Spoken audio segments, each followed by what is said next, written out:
Imagine des millions de personnes qui, chaque jour, allument une cigarette en croyant sincèrement que ce qu'elles savent sur le tabac est la vérité absolue. Bonjour, vous êtes sur la chaîne 32 Facts. Ici, nous partageons des histoires étonnantes, des idées reçues scientifiques et des faits inexpliqués. Installez-vous confortablement. Commençons. Premier mensonge, fumer détend vraiment les nerfs. C'est probablement le mythe le plus répandu sur la planète. Des millions de fumeurs vous diront, la main sur le cœur, que la cigarette les calme, qu'elle réduit leur stress, qu'elle leur permet de souffler après une longue journée. Et ils ne mentent pas consciemment en tout cas. Ce qu'ils ressentent est bien réel. Mais la cause de ce soulagement, elle, est totalement différente de ce qu'ils imaginent. Voici ce qui se passe réellement dans le corps d'un fumeur. La nicotine crée une dépendance physique. Quand le taux de nicotine dans le sang commence à baisser, le cerveau envoie un signal discret mais persistant, il manque quelque chose. Une légère anxiété s'installe, une tension diffuse que le fumeur ne relie généralement pas à l'absence de tabac. Puis, il allume une cigarette. La nicotine entre dans le sang en quelques secondes. L'anxiété disparaît et le fumeur interprète cela comme une détente. Mais en réalité, il vient juste de traiter les symptômes de manque qu'il n'avait même pas reconnus comme tels. Des études menées à l'université d'Oxford ont montré que les non-fumeurs présentent en moyenne des niveaux de stress et d'anxiété inférieurs à ceux des fumeurs. Et les ex-fumeurs, quelques mois après l'arrêt, rapportent eux aussi une réduction significative de leur anxiété quotidienne.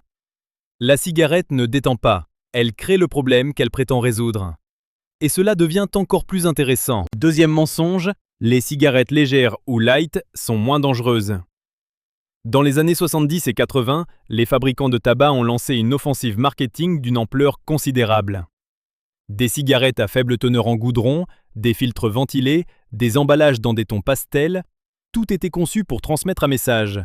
Ces cigarettes sont plus douces, plus sûres, une option raisonnable pour ceux qui s'inquiètent de leur santé. Des millions de personnes ont cru à cette promesse. Certaines ont même commencé à fumer en se disant que les lights ne comptaient pas vraiment. Le problème, c'est que cette affirmation était fondamentalement fausse. Les filtres ventilés de ces cigarettes donnaient des mesures basses sur les machines de test. Mais un fumeur humain ne se comporte pas comme une machine. Il serre davantage la cigarette entre ses lèvres, bloquant les petits trous du filtre. Il tire plus longtemps, plus profondément, compensant inconsciemment la réduction de nicotine. Résultat, il inhale autant, voire plus de substances nocives qu'avec une cigarette normale.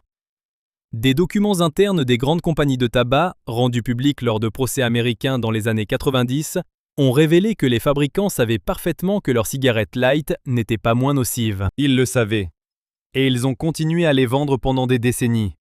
Mais attendez, troisième mensonge, il faut fumer pendant des années avant que ça devienne vraiment dangereux. L'idée est séduisante, surtout pour les jeunes. Je fumerai quelques années, puis j'arrêterai avant que les dommages deviennent sérieux. Beaucoup de gens ont commencé à fumer avec cette pensée en tête. Le corps pourtant ne fonctionne pas selon ce calendrier imaginaire. Les effets du tabac sur les vaisseaux sanguins commencent à se manifester très tôt, dès les premières semaines de consommation régulière. La pression artérielle augmente. La flexibilité des artères diminue. Les cils vibratoires des bronches, ces petits filaments qui expulsent les particules étrangères des poumons, commencent à dysfonctionner en quelques jours seulement. Des recherches publiées dans le journal médical JAMA ont montré que des modifications précancéreuses dans les cellules pulmonaires peuvent apparaître chez des adolescents ayant fumé régulièrement pendant seulement 1 an ou 2. Le corps garde une mémoire de chaque cigarette. Et même si les effets visibles mettent parfois des années à se manifester, les dommages cellulaires et vasculaires, eux, commencent bien plus tôt qu'on ne le croit généralement. Voici un détail important. Quatrième mensonge, arrêter de fumer après des années est inutile. Les dommages sont faits. C'est l'un des mensonges les plus dangereux parce qu'il démotive des millions de personnes qui pourraient encore sauver leur santé. J'ai fumé 30 ans, arrêter maintenant ne changera plus rien. Cette pensée est fausse à un degré remarquable. Le corps humain possède une capacité de régénération que la science a mis du temps à mesurer pleinement. 20 minutes après la dernière cigarette, la pression artérielle commence à baisser. En 8 heures, le taux de monoxyde de carbone dans le sang revient à la normale. En 48 heures, les terminaisons nerveuses olfactives commencent à se régénérer. Les ex-fumeurs retrouvent progressivement leur odorat et leur goût. En 1 an, le risque de maladie coronarienne est réduit de moitié par rapport à un fumeur actif. En 5 à 15 ans, Le risque d'accident vasculaire cérébral rejoint celui d'un non-fumeur. En 10 ans, le risque de cancer du poumon tombe à la moitié de celui d'un fumeur. Ces chiffres proviennent de décennies d'études épidémiologiques menées dans plusieurs pays. Il n'est jamais trop tard pour arrêter. Jamais. Et voici ce qui est surprenant. 5e mensonge, la nicotine cause de cancer. La nicotine est la substance qui crée la dépendance au tabac. Elle est puissante, elle est problématique, mais elle n'est pas la cause directe du cancer. Cette distinction est cruciale, et pourtant, elle est peu connue. Le cancer est causé principalement par les goudrons et les quelques 5000 substances chimiques générées par la combustion du tabac, dont au moins 70 sont reconnues comme cancérigènes. La nicotine, elle, est principalement responsable de la dépendance, de l'augmentation de la pression artérielle et de certains effets cardiovasculaires. Pourquoi est-ce important ? Parce que cette distinction a des implications pratiques énormes pour les substituts nicotiniques. Patchs, gommes, inhalateurs, qui délivrent de la nicotine sans combustion. Ces produits sont incomparablement moins dangereux que la cigarette, précisément parce qu'ils contournent la combustion qui génère les véritables agents cancérigènes. Ce n'est pas une raison d'idéaliser la nicotine, qui reste une substance créant une dépendance réelle. Mais confondre nicotine et cancer, c'est mélanger la cause de l'addiction avec la cause de la maladie. Passons maintenant à la partie la plus curieuse. 6e mensonge. Fumer aide à contrôler son poids durablement. Ce mythe a une base biologique réelle, ce qui le rend particulièrement tenace.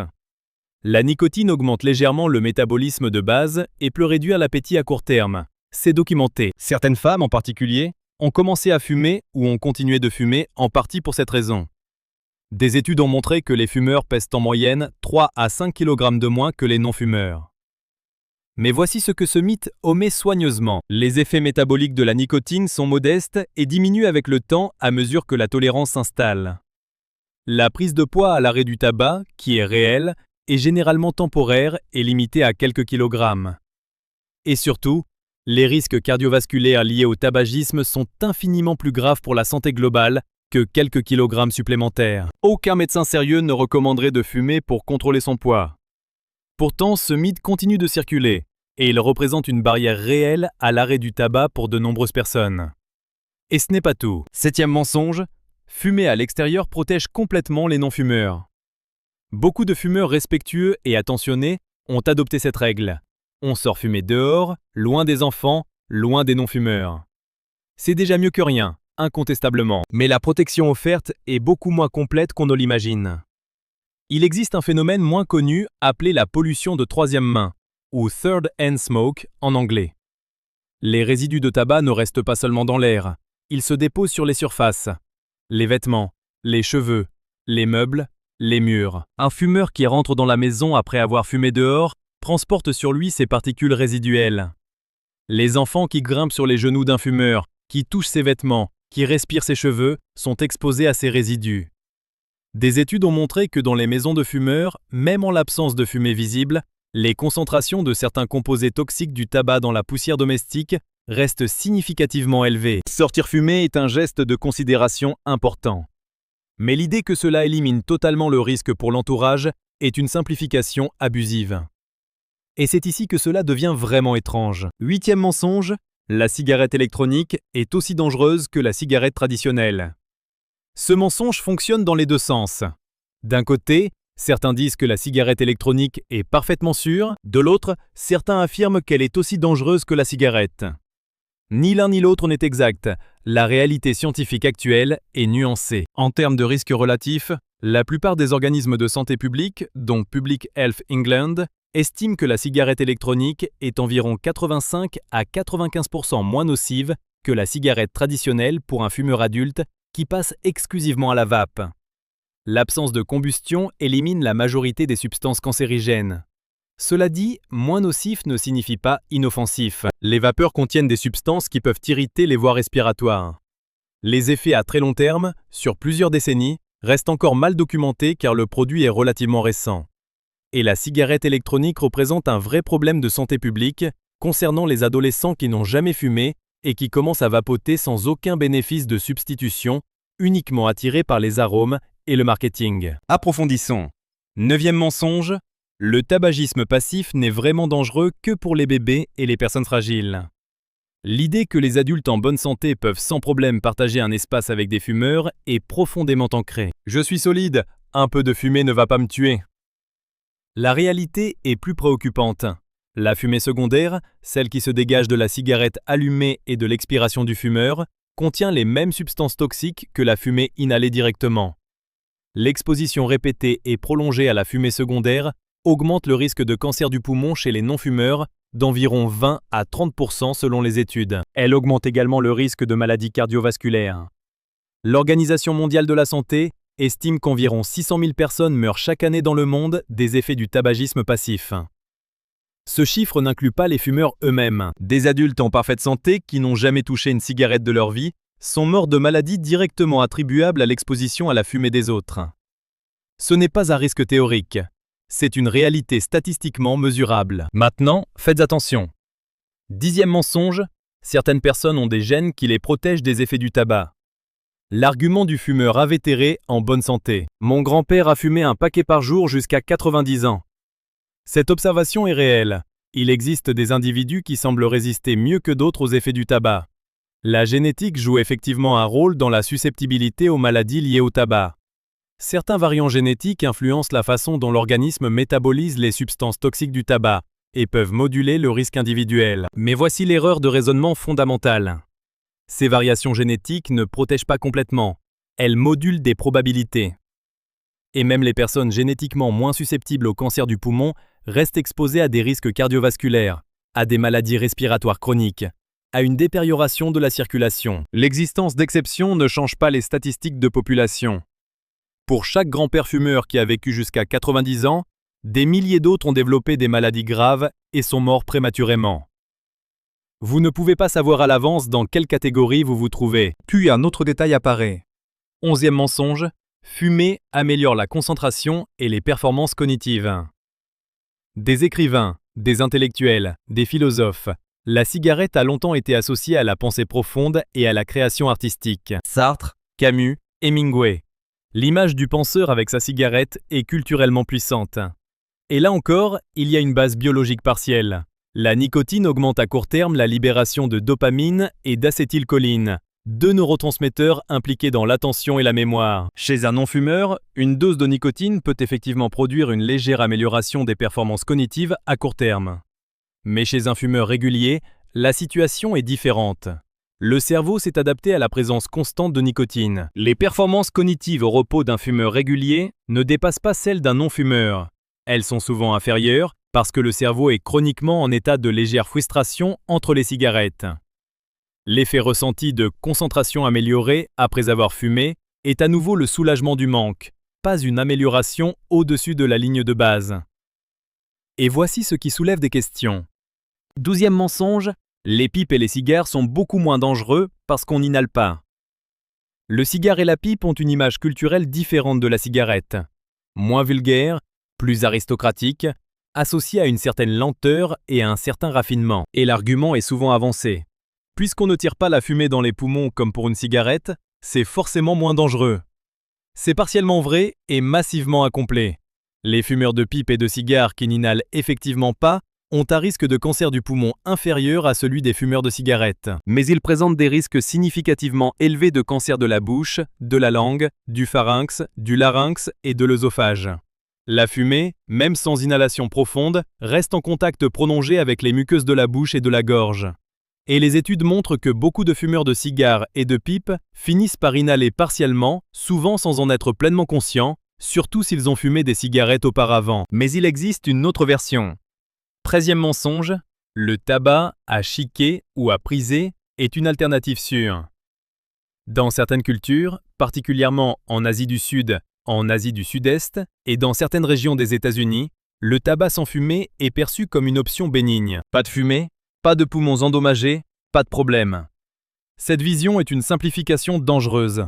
Le tabac sans fumée contient lui aussi des nitrosamines spécifiques au tabac, qui sont parmi les cancérigènes les plus puissants connus. L'Organisation mondiale de la santé classe fermement le tabac à chiquer et les autres formes de tabac sans fumée comme cancérigènes pour l'homme. Les cancers les plus fréquemment associés sont ceux de la bouche, du pharynx, de l'œsophage et du pancréas. En Inde, où le tabac à chiquer est très répandu, les cancers de la cavité buccale représentent une proportion très élevée des cancers diagnostiqués. L'absence de fumée n'est pas l'absence de danger. C'est simplement une route différente vers les mêmes problèmes. Le point suivant n'est pas moins étonnant. 14e mensonge. Les filtres des cigarettes capturent la plupart des substances dangereuses. Quand les filtres ont été introduits massivement dans les années 50 et 60, ils ont été présentés comme une révolution sanitaire. Une barrière entre le fumeur et les substances nocives. Les ventes ont explosé. Les fumeurs se sont sentis rassurés. La réalité était beaucoup moins réjouissante. Les filtres en acétate de cellulose retiennent effectivement une partie des grosses particules de goudron, mais ils ne retiennent pas efficacement les gaz toxiques. Monoxyde de carbone, formaldéhyde, acroléine, cyanure d'hydrogène, qui représentent une part importante des dommages causés par la fumée de cigarette. De plus, des études ont montré que les filtres peuvent fragmenter lors de la combustion et libérer de petites fibres d'acétate dans la fumée inhalée. Et pour compliquer encore les choses, la filtration partielle des grosses particules a tendance à pousser les fumeurs à inhaler plus profondément pour obtenir la même sensation de satisfaction, envoyant ainsi les substances toxiques plus loin dans les voies respiratoires. Et ici, une nouvelle histoire apparaît. 15e mensonge.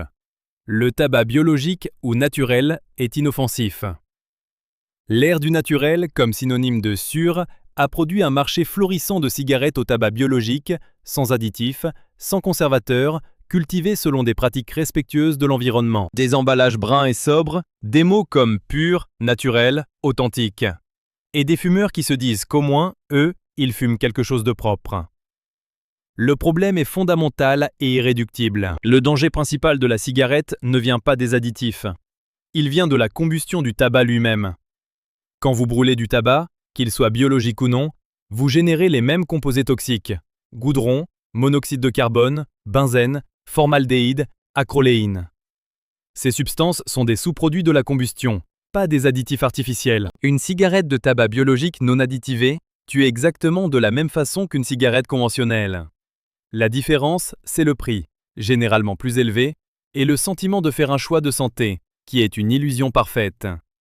Si vous aimez nos vidéos sur des faits étonnants, des mythes et des révélations audacieuses, soutenez-nous avec un like et écrivez le chiffre 1 dans les commentaires. Sinon, écrivez 0.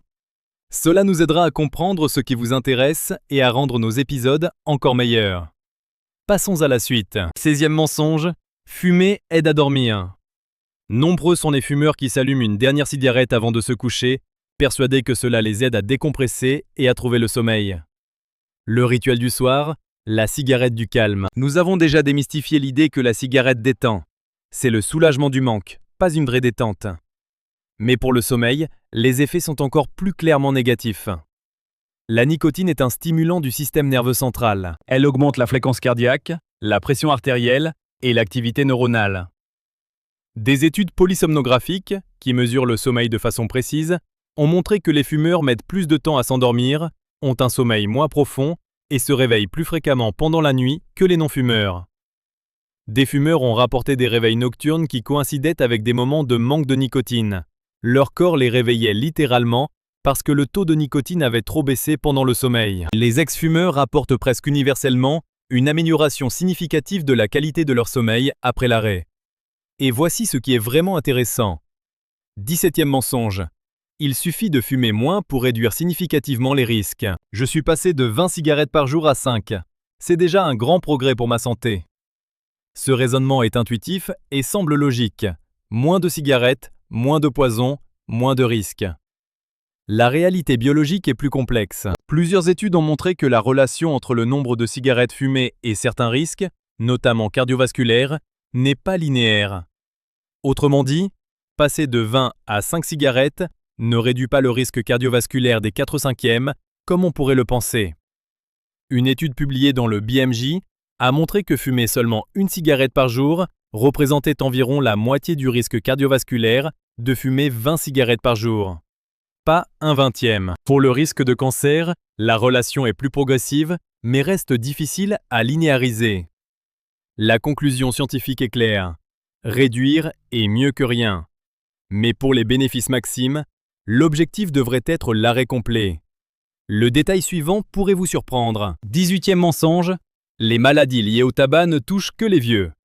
L'image du patient atteint d'un cancer du poumon ou d'une bronchopneumopathie chronique obstructive est souvent celle d'une personne âgée, ce qui crée l'illusion, surtout chez les jeunes fumeurs, que ces maladies sont lointaines et hypothétiques. Mais les données épidémiologiques racontent une histoire plus précoce. Les crises cardiaques liées au tabac touchent des personnes dans la quarantaine et même la trentaine. Des cas de cancer du poumon sont diagnostiqués chez des fumeurs de moins de 40 ans. Les maladies vasculaires périphériques, qui peuvent mener à des amputations, touchent des fumeurs relativement jeunes. Et les effets visibles et moins dramatiques, problèmes respiratoires chroniques, peau vieillie prématurément, dents jaunies, haleine chargée, performances sportives dégradées, commencent à se manifester dès les premières années de tabagisme régulier. Le vieillissement accéléré des cellules lié à l'exposition aux radicaux libres du tabac est un processus continu, pas un événement soudain survenant à 60 ans. Mais il y a une nuance. 19e mensonge. On sait quand on est prêt à arrêter de fumer. Quand je déciderai vraiment d'arrêter, j'arrêterai. Pour l'instant, je ne suis pas prêt. Cette phrase, des millions de fumeurs se la sont dit. Elle repose sur l'idée que la volonté seule suffit et qu'il existe un moment idéal, une disposition psychologique parfaite, à partir de laquelle l'arrêt sera facile et naturel. La dépendance à la nicotine ne fonctionne pas ainsi. Elle modifie la structure même des circuits de récompense du cerveau. Elle crée une mémoire émotionnelle profonde, associant certains contextes, émotions et habitudes à la cigarette. Attendre d'être vraiment prêt peut signifier attendre toute une vie, parce que le cerveau dépendant génère constamment de bonnes raisons de ne pas arrêter maintenant. La recherche sur les dépendances montre que la plupart des tentatives d'arrêt réussies à long terme ne commencent pas forcément dans un état de préparation parfaite. Elles se produisent à des moments divers, souvent avec une aide pharmacologique ou comportementale, et impliquent souvent plusieurs tentatives avant le succès définitif. Et voici un autre exemple.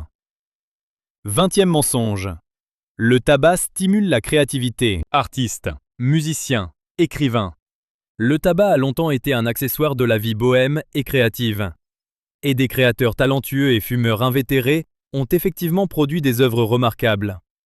Mais la corrélation n'est pas la causalité. Les personnes créatives dans des milieux artistiques de certaines époques fumaient aussi parce que tout le monde fumait.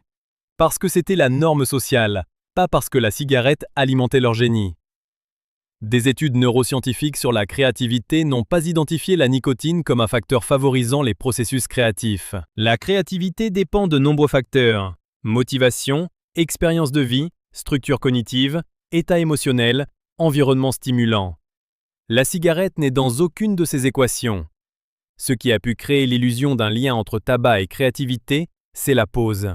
Le moment de retrait, de déconnexion temporaire que la cigarette procure. Cette pause, ce recul, peut effectivement favoriser des insights créatifs. Mais on peut tout à fait prendre cette pause sans cigarette. Il est temps de continuer. 21e mensonge, la fumée de tabac disparaît rapidement de l'air. Ouvrez une fenêtre, allumez une cigarette et la fumée semble se dissiper en quelques minutes. L'air paraît à nouveau propre. Cette apparence trompeuse a longtemps permis à des gens de fumer dans des espaces partagés en croyant que la gêne était temporaire et les effets négligeables. Des mesures précises racontent une autre histoire. Les particules fines générées par la fumée de tabac, les PM2,5, dont les diamètres sont inférieurs à 2,5 micromètres, restent en suspension dans l'air bien plus longtemps que la fumée visible. Dans une pièce normale avec ventilation standard, ces particules peuvent rester en concentration élevée pendant plusieurs heures après que la cigarette a été éteinte. Elles pénètrent profondément dans les voies respiratoires quand elles sont inhalées. Et comme nous l'avons mentionné avec la pollution de troisième main, elles se déposent également sur toutes les surfaces de la pièce, d'où elles continuent à se réémettre dans l'air pendant des jours, des semaines, voire des mois. Ici se cache un point important. 22e mensonge, fumer pendant la grossesse ne nuit qu'à la mère. Ce mythe est particulièrement grave parce qu'il concerne une vie en développement qui ne peut pas se protéger elle-même. L'idée que le fœtus est protégé dans son environnement utérin n'est malheureusement pas exacte en ce qui concerne les substances chimiques du tabac. La nicotine, le monoxyde de carbone et les autres composés toxiques du tabac traversent le placenta et atteignent directement le fœtus.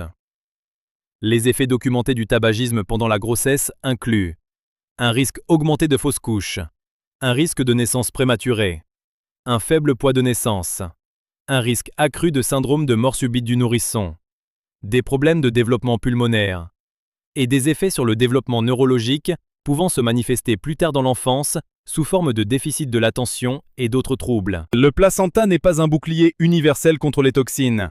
C'est un organe d'échange et il laisse passer de nombreuses substances auxquelles la mère s'expose.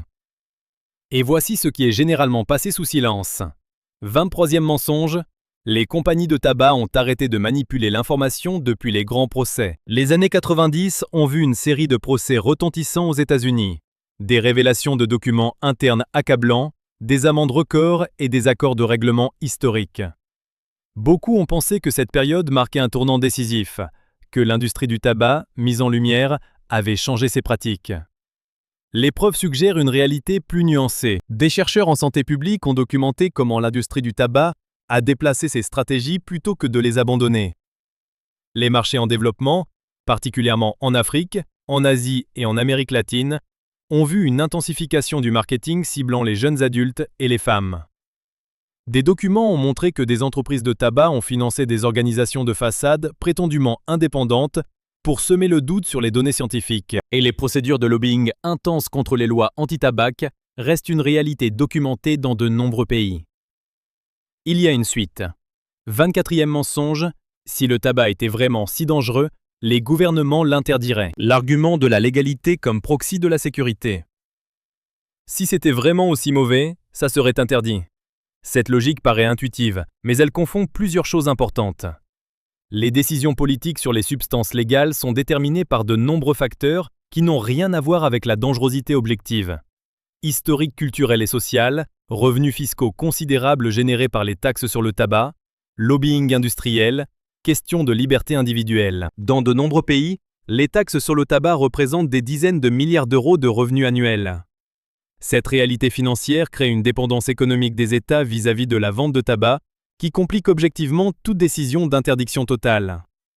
La légalité n'a jamais été un indicateur fiable de l'innocuité d'une substance. L'alcool, certains aliments ultra-transformés, de nombreuses activités à risque sont légaux sans être inoffensifs. Et inversement, certaines substances bénignes ont été illégales à diverses époques. Et maintenant, un fait rarement évoqué. 25e mensonge, fumer est avant tout une question de mauvaise volonté et de faiblesse de caractère. C'est un jugement moral qui fait beaucoup de mal et très peu de bien. L'idée que les fumeurs qui n'arrivent pas à arrêter manquent simplement de volonté ou de sérieux est profondément injuste et scientifiquement inexacte. La nicotine est l'une des substances les plus addictogènes connues. Sa capacité à créer une dépendance physique et psychologique est comparable, selon certaines études, à celle de l'héroïne et de la cocaïne en termes de mécanismes neurobiologiques. Elle agit sur les mêmes circuits de récompense dopaminergiques. Elle crée des modifications structurelles dans le cerveau après une exposition régulière. Ces modifications ne disparaissent pas simplement parce qu'une personne décide intellectuellement d'arrêter. La honte et la stigmatisation associées à l'incapacité d'arrêter sont non seulement injustes, elles sont contre-productives. Des recherches en psychologie de la santé ont montré que la honte réduit la probabilité de chercher de l'aide et augmente le risque de rechute. Traiter la dépendance au tabac comme une question de morale plutôt que comme un problème médical nuit aux fumeurs qui veulent s'en sortir. À partir de ce moment, la partie la plus intéressante commence. 26e mensonge, les médicaments pour arrêter de fumer sont dangereux et à éviter. Une méfiance générale envers les traitements pharmacologiques de la dépendance au tabac persiste dans l'opinion publique. Les substituts nicotiniques sont parfois perçus comme une forme de tromperie, qui remplace une dépendance par une autre. Et certains médicaments plus récents, comme la varénicline, ont suscité des controverses liées à des effets secondaires potentiels sur l'humeur. La réalité clinique est plus favorable. Les substituts nicotiniques, patchs, gommes, inhalateurs comprimés, sont parmi les aides thérapeutiques les mieux documentées en médecine, avec des décennies d'études de sécurité. Ils multiplient par 2 environ les chances de succès à long terme comparativement aux tentatives non assistées. La varénicline, prescrite sous contrôle médical, multiplie ses chances encore davantage. Les bénéfices de l'arrêt du tabac sont tellement supérieurs aux risques modestes associés à ces traitements que la balance bénéfice-risque est clairement positive pour la grande majorité des fumeurs. Et puis, un retournement inattendu. 27e mensonge, on ne peut pas vraiment devenir dépendant en fumant occasionnellement. Je fume seulement le week-end. Je peux m'arrêter quand je veux. La dépendance à la nicotine peut se développer plus rapidement et avec une exposition moins importante qu'on ne le suppose généralement. Des recherches de l'Université de Massachusetts ont montré que des symptômes de dépendance peuvent apparaître chez des adolescents qui fument seulement quelques cigarettes par semaine, parfois même moins d'une par jour. Ces symptômes incluent des envies difficiles à contrôler, une irritabilité en l'absence de tabac et un sentiment que la cigarette est nécessaire pour fonctionner normalement dans certaines situations. La dépendance n'est pas un état binaire, elle existe sur un spectre. Et le cerveau en développement des adolescents est particulièrement vulnérable à ces processus de dépendance. Beaucoup de fumeurs quotidiens ont commencé comme fumeurs sociaux du week-end et ont observé avec perplexité comment leur consommation a progressivement augmenté malgré leur intention de la maintenir à un niveau faible. Ce moment change tout. 28e mensonge, le tabac améliore les performances sportives. Dans certains sports et certaines cultures sportives, un mythe persistant associe le tabac, particulièrement sous certaines formes, à des performances améliorées. L'argument repose parfois sur la vasoconstriction induite par la nicotine, qui réduirait le poids corporel, ou sur les effets stimulants à court terme. La physiologie sportive contredit ces affirmations de façon claire. Le tabagisme réduit la capacité pulmonaire, c'est-à-dire le volume d'air que les poumons peuvent traiter efficacement. Il réduit la capacité du sang à transporter l'oxygène, parce que le monoxyde de carbone se lie à l'hémoglobine plus facilement que l'oxygène, réduisant l'oxygénation musculaire pendant l'effort. Il accélère la fréquence cardiaque au repos et pendant l'exercice. Il réduit la capacité de récupération après l'effort. Des études sur des sportifs amateurs et professionnels ont montré de façon constante que les fumeurs ont des performances aérobiques inférieures à celles des non-fumeurs de même âge et conditions physiques. La nicotine n'est pas un produit dopant, c'est un frein physiologique déguisé en stimulant. Examinons le point suivant. 29e mensonge, les poumons d'un fumeur qui arrête redeviennent complètement comme neufs. Il est vrai que les poumons d'un ex-fumeur récupèrent de façon remarquable après l'arrêt. Nous l'avons mentionné plus tôt, mais l'idée que cette récupération est totale et que les poumons reviennent à un état identique à celui d'un non-fumeur est une simplification excessive. Certains dommages sont réversibles. L'inflammation, une partie de la réduction de capacité fonctionnelle, les problèmes circulatoires. Mais d'autres dommages peuvent être permanents. L'emphysème, une destruction des alvéoles pulmonaires, est une lésion irréversible. Les cicatrices du tissu pulmonaire liées à des infections ou inflammations répétées ne disparaissent pas. Les modifications génétiques et épigénétiques accumulées dans les cellules pulmonaires persistent. Ce qui veut dire que même si un ex-fumeur de longue date voit son risque de nombreuses maladies diminuer significativement après l'arrêt, ses poumons ne redeviennent jamais exactement ceux d'une personne qui n'a jamais fumé. L'arrêt reste massivement bénéfique, mais il ne constitue pas une remise à zéro complète. Avançons. 30e mensonge, les cancers du tabac se limitent principalement aux poumons. Quand on pense au cancer lié au tabac, le cancer du poumon vient immédiatement à l'esprit. Et c'est légitime. Le tabac est responsable d'environ 85% des cancers du poumon, qui sont parmi les plus meurtriers. Mais le tabac est un cancérigène systémique. Il affecte bien au-delà des poumons. Les cancers dont le lien avec le tabac est scientifiquement établi incluent cancer de la bouche, des lèvres, de la langue, du pharynx, du larynx, de l'œsophage, de l'estomac, du pancréas, du rein, de la vessie, du col de l'utérus et certaines formes de leucémie. En tout, le tabac est impliqué dans au moins 15 types de cancers distincts. Cette réalité est peu connue du grand public, qui tente à percevoir le risque de cancer lié au tabac comme limité aux poumons.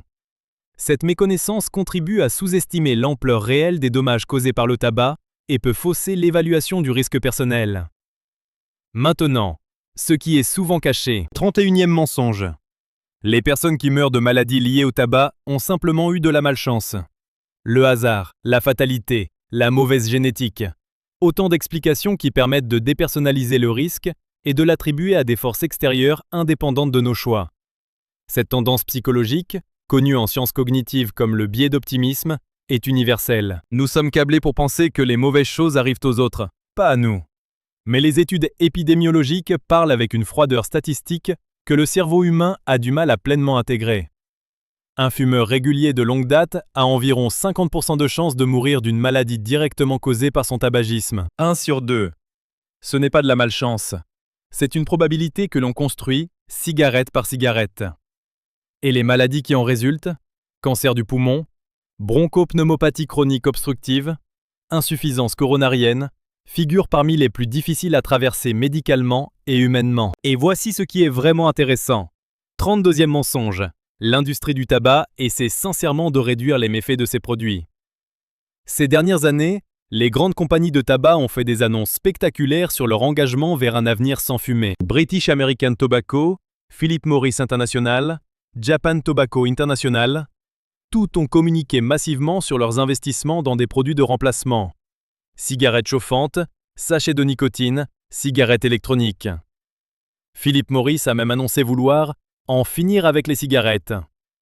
Des chercheurs et des organisations de santé publique indépendants ont examiné ces annonces avec un regard critique. Plusieurs études ont noté que ces mêmes compagnies continuent simultanément de commercialiser agressivement leurs cigarettes conventionnelles dans les marchés où elles restent profitables. Que les produits à risque réduit qu'elles proposent génèrent eux aussi une dépendance à la nicotine, créant de nouveaux consommateurs. Et que leur définition du risque réduit est parfois contestée par des scientifiques indépendants. L'histoire de l'industrie du tabac et de sa relation avec la vérité invite à examiner ces nouvelles déclarations avec une prudence rigoureuse. 33e mensonge. Parler des dangers du tabac ne sert plus à rien. Tout le monde le sait déjà. Tout le monde sait que fumer tue. Les gens qui fument le font en connaissance de cause. Cette conclusion, souvent tirée pour justifier l'abandon des efforts de prévention et d'éducation, est contredite par les faits. La connaissance générale que le tabac est dangereux coexiste avec de nombreuses idées fausses précises, exactement celles que nous avons examinées dans cet épisode. Des enquêtes en santé publique montrent régulièrement que des populations importantes sous-estiment l'ampleur de certains risques spécifiques, surestiment la protection offerte par des produits moins nocifs, méconnaissent les effets du tabagisme passif et ignorent les mécanismes précis par lesquels la dépendance fonctionne. Savoir vaguement que fumer c'est mauvais n'est pas la même chose que comprendre précisément pourquoi, comment et dans quelle mesure. Et cette différence de compréhension a des effets réels sur les comportements et les décisions. L'éducation en santé publique n'est pas répétitive, elle est nécessaire, précisément parce que les mensonges et les idées reçues continuent de circuler. Voilà, 33 mensonges examinés, 33 illusions confrontées à la réalité scientifique. Mais il est honnête de reconnaître que tout dans ce domaine n'est pas définitivement tranché. Certaines questions restent ouvertes. Les effets à très long terme des cigarettes électroniques sur plusieurs décennies ne sont pas encore pleinement documentés, parce que la technologie est trop récente. La part exacte de la génétique dans la susceptibilité individuelle aux maladies du tabac continue d'être précisée par la recherche. Les mécanismes précis par lesquels la dépendance à la nicotine se développe différemment selon les individus, les âges et les contextes reste un sujet de recherche active. Et la question de savoir si les produits de réduction des risques proposés par l'industrie du tabac constituent un progrès réel ou une nouvelle forme de marketing calculé est vigoureusement débattue entre experts de santé publique. Ce qui est certain, c'est que la vérité sur le tabac est plus complexe, plus précise et souvent plus surprenante que les idées reçues qui circulent depuis des décennies. Et c'est exactement pourquoi des épisodes comme celui-ci ont leur raison d'être.